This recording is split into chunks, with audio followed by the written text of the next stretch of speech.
Yes, this video was bound to annoy some people, much like everything else I do. So, a future chief executive of the United States, Grover Cleveland, round 2. President Donald Trump was at the Libertarian Convention, and as you can imagine, probably pissed some people off because libertarians are often lunatics. With that being said, you can probably tell I have a slight bias against libertarians, a bias fueled by this annoying thing called objective reality. Because the more I learn about society and the nature of man, the more glaring libertarianism's flaws and the more absurd it all starts to become. 'Tis a belief that the concentrated power of the state is bad and will undoubtedly be abused, yet the decentralized power of freedom, without any internal regulating mechanism whatsoever, will not result in people abusing themselves. Foregoing the tried and true methods of centralized power because people are abusive of power, instead opting for the decentralized power of the market, which is also run by people. So you went from the monotheistic power of the state to polytheistic gods of market consumerism, catering to the decadent whims of your fellow man. Well done indeed, lads. And yes, that is libertarianism debunked in under 60 seconds. Woo. So a black conservative perspective spoke about it and Trump's visit. So let's have a listen. And actually, I would consider myself to be probably a libertarian conservative in the sense that there are some issues that I definitely lean more libertarian on, like, for example, the legalization of marijuana, which is something that the Biden administration is moving to do. I believe it's a missed opportunity for the Republican Party because it seems as if the Republican base is probably more on board with that than the actual party. Notice it's not about whether or not this is good or bad for the society, rather it's simply a matter of being politically beneficial. And that most likely is because of the popularity of marijuana use among veterans. But me personally, if you were going to try and make use of weed as political bait to court voters, military veterans are not the fish you're going to catch with that. While I think that marijuana culture is cringe, right? And I think that these people that act like marijuana is a harmless drug, I think those people are extremely naive, right?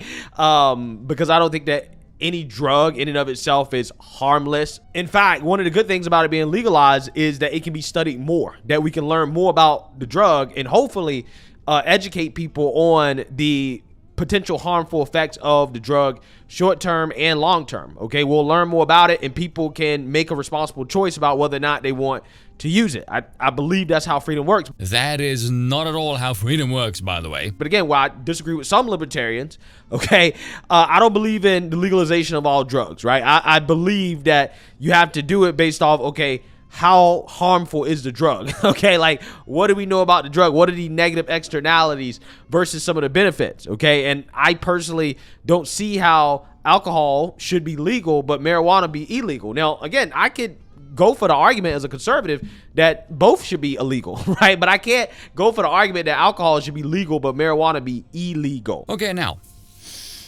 all of that was a colossal mountain of contradictions. I don't even know where to start, really. It's rather overwhelming. First, the legality opens up the possibilities for studies. Drugs are illegal now, and we know their effects. That's why they're illegal, so that statement doesn't even make any sense. What boggles my mind, though, and both sides are equally guilty of this, hence the title of this video, education is the faith of the morons. The belief that education changes people's behavior. What an absurd proposition that bears no resemblance to reality. What is education? It's information. An informed populace is not a wise one, especially when the education is produced by the state. Just because you present someone with information doesn't mean they will care to listen to it or use it. Hell, they might even use it in a way you don't intend they should. We have a plethora of information with regards to drugs, and people still do them. Why do you think that is? Is it a lack of education? No, it's a lack of discipline, which is not a consequence of a lack of information. It is a lack of willpower, which does not stem from education, it stems from morality. The formula he describes for freedom here is absolute bollocks as well. If education alone was enough to curb poor decision-making, it would render the very concept of free will redundant because you would simply be overridden by the power of objectively better decisions. This is a mechanism for machine, not man. Notice how we said that he doesn't believe all drugs should be legal. Okay, pray tell why? The formula is still the same. Information somehow equals responsibility, which makes freedom. Again, this is nonsense. Freedom is not built on education. Freedom is a consequence of order, which is built on discipline. Hence why Mussolini said, liberty is a duty, not a right. The foundation of his own argument doesn't even make any sense either. If not all drugs should be legal, at what point does your faith in the mythical power of education wane, and you call forth the correcting arm of the state? And who are you to draw that line, and why?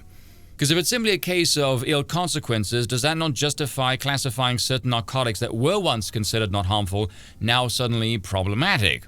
And who decides what those ill consequences are and the severity thereof? You see, this is the problem.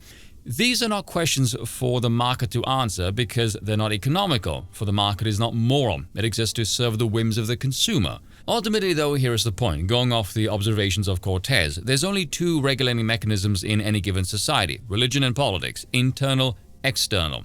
So your options here are either, do we fear more the oppressive power of the state or the slow withering decay of ill-disciplined idiots who will lose the will to care? The latter will very likely lead to the former, mind you. If you wish to keep the power of the state subdued, then the people must be well ordered and disciplined so as to mitigate the reasons that induce the rising tentacles that is the state. This is where the church comes in. The church has authority, whereas the state only has sheer power. And it always comes down to the balance of authority and power. Do what the church suggests, or you will be compelled by the state if you don't. Cheers for watching, and once again, I apologize for nothing.